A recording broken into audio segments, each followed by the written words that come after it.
Hello and welcome to another video. My name is Ian, I'm the cameraman and I'm currently standing in for Joseph today, who is in the middle of his exams.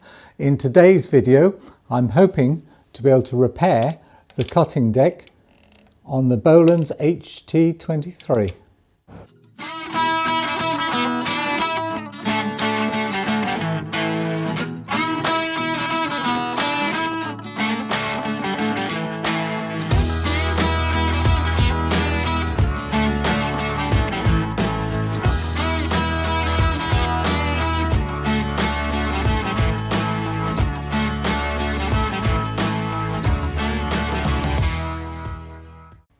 As you will have seen in a previous video, we fitted a grass cutting deck to the Bolens HT23 that's behind me. It's the first time that we've used this tractor for grass cutting duties, so we're expecting one or two teething problems from the tractor. But it turns out the problem that we've encountered is with the deck and not the tractor. So cut the grass successfully 2 times. It worked very well. We've had quite a dry start to the year, and then the third time of cutting the grass, something went drastically wrong with the cutting deck, which I'll show you in a minute.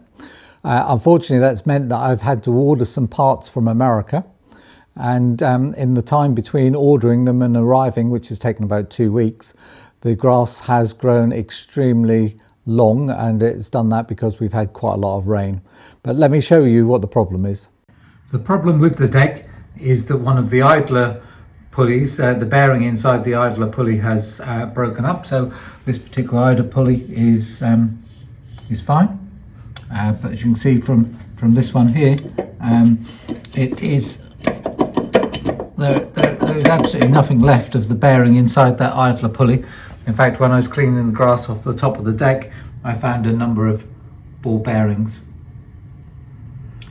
So obviously we need to replace that idler pulley, and excuse the battery charger in the background. And that particular idler pulley is not something that we can get in the UK, so I've had to order that part from America, and it's taken 2 weeks for it to get in. But Bolens made 2 different types of cutting decks for Bolens HTs. They're both 54-inch cutting decks. The older one, which is a 18071, has smaller idler pulleys and a different mechanism for the height adjustment. But the later deck, which is this one is, which is a 18110, uses these large pulleys. Now that's a bit unfortunate because I have a number of new old stock pulleys of the smaller diameter. As you can see, there is a significant difference between the two. But this is the replacement which I got from America, and so I actually ordered 2 just in case, one to have a spare, but also because I was wondering about the possibility of replacing the bearing inside the existing idler pulley. I know one of our friends from Garden Tractor Talks, Stu, 29 Chev, has done an article on doing just that.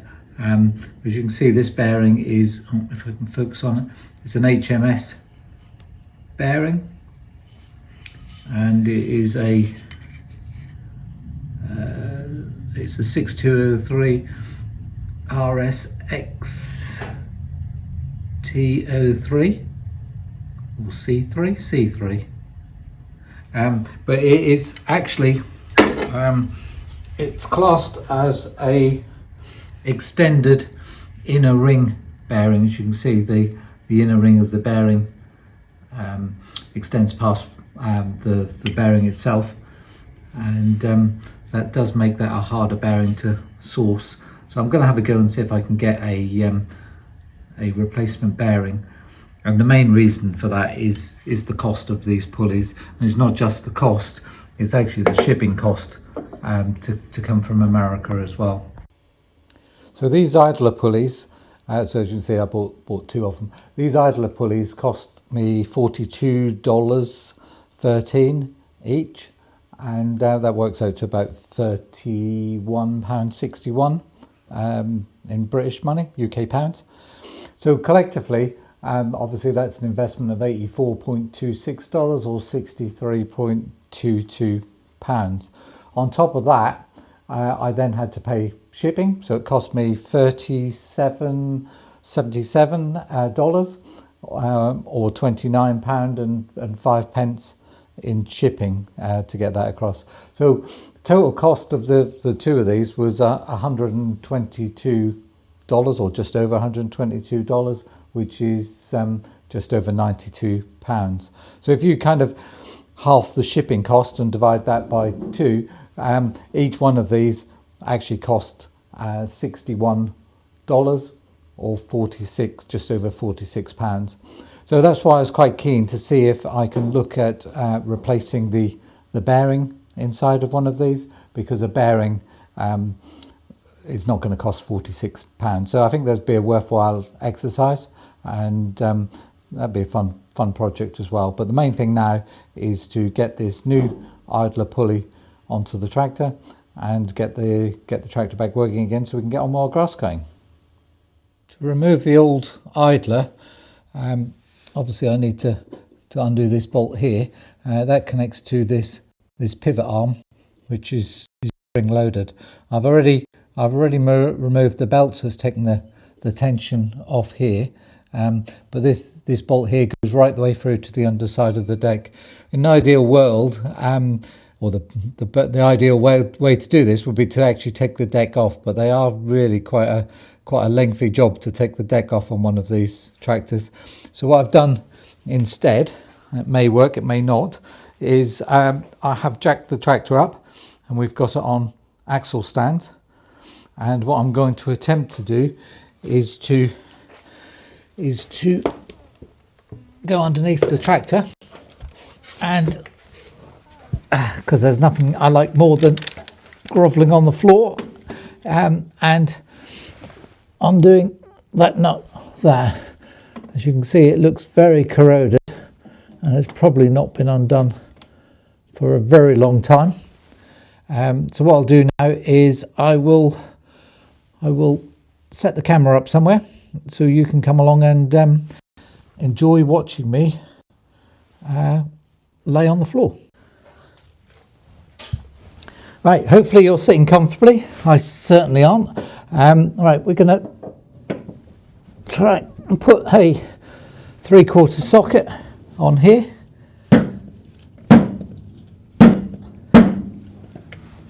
Right, I've got a breaker part on the other side, and it is marginal as to whether I can actually get the impact in here or not.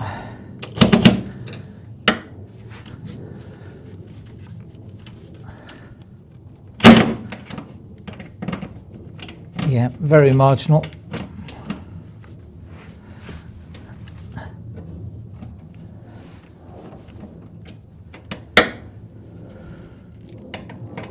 Right, I'll be back to you in a second once I've got that in place. I lifted the deck a little bit and that allowed me to get the impact in place. Apologies for the background noise, that's the US Air Force. We've got two US Air Force bases near us and they're doing some exercises this week. Right, let me see if this will work. Blimey, that has come, yep, it has come undone. That is really good news. Let's see if it'll turn from the top. Blimey, it's turning from the top as well. Let's see if I can push it through.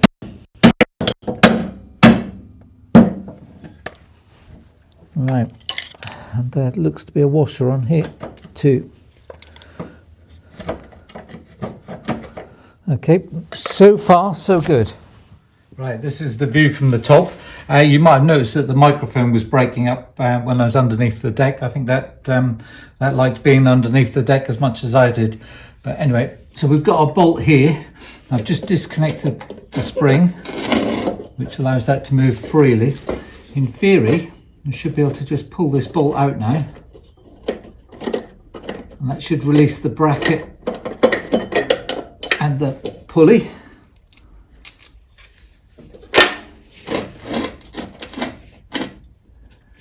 Right, let's see if we can, yep.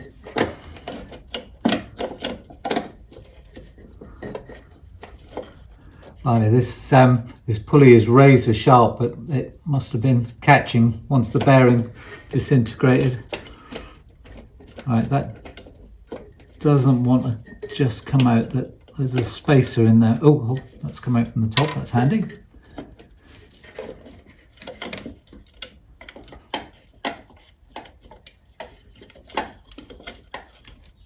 What I'm hoping is I'm going to be able to just slide this pulley out and slide the replacement in. See if I can. No, that's not gonna work. All right, just give me a second to have a look at this. Okay, I've had a bit of a look at this and consulted the parts manual as well.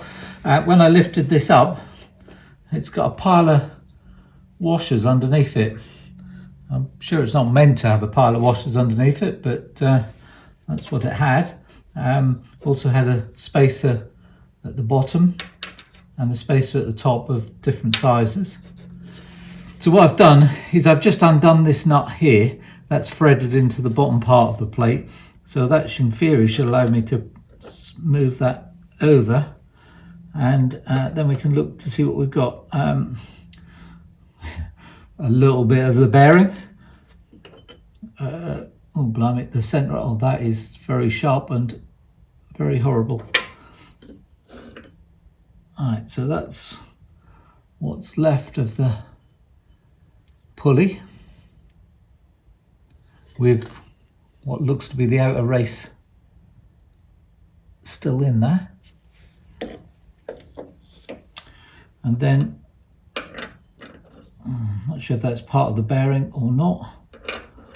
Then we've got another piece of metal. This really did break up, and then some washers.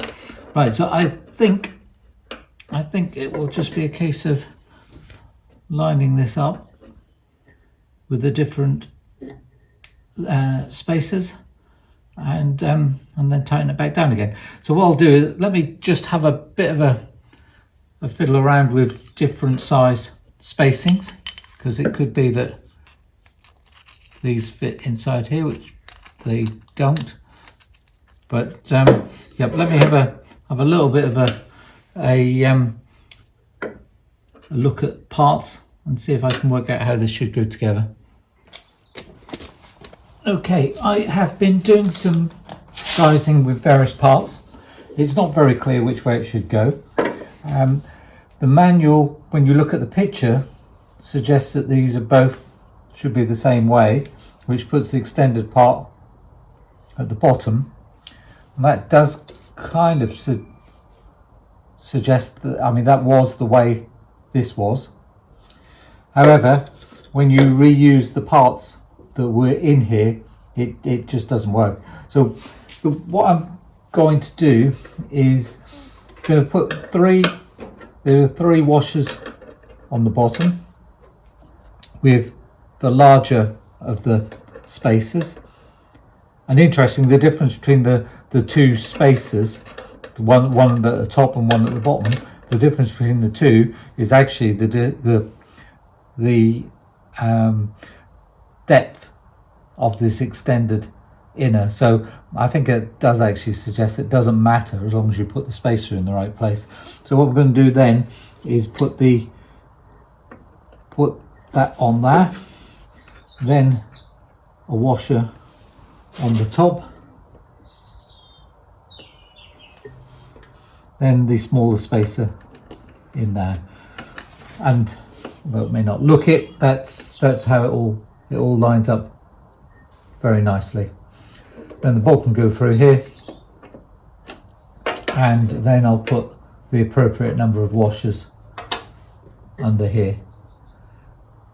So the hands will be in the way while I do that, so I will switch the camera off, just quickly set that up with the bolt, and come back to you with it all in place. Sometime later now, and everything's back together. So that bearing turns nicely. That's only the belt that you can hear there. I ended up putting the same amount of spacers, so it is exactly as it was, with the right amount of spacers each side, or the same amount of spacers each side, and that seems to work well. I did try it with less spacers at the bottom because it is slightly raised from this pulley which the idler goes onto, but when you do that, the arm is then too close to the cutting deck, and it actually interferes. One thing I have noticed, so here we've got probably a 46-year-old idler pulley, absolutely no play in it whatsoever. It is as new, spins nicely. And then we've got our brand new one, and look at that. I mean, that's really not good. What I did do was take the other one out of the packaging and bolted the extended part on the vise and tried that, and guess what, it's exactly the same. So we'll have to see if that holds up or not, but it has made me think that having a go at putting a quality bearing into that original pulley has got to be worth doing. Right, next job is to put the belt on. That's going to be a little bit fiddly, but I'll come back to you once that's done. Everything back together, tractor's on the ground, so I think the last thing to do is test it, and fingers crossed that will be back in business. Let's try.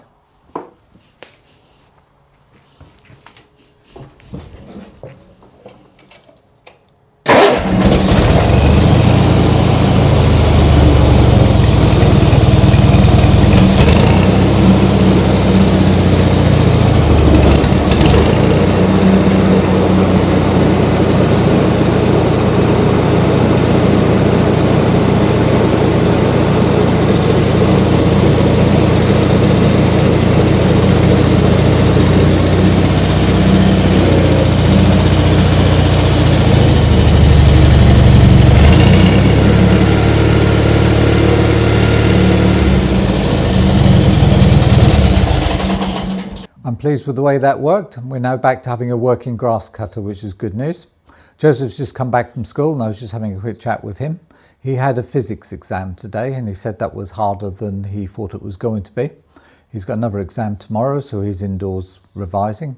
He did ask me to say hi to everybody, to all his followers. Before I end this video, I just want to mention this pulley again, the idler pulley.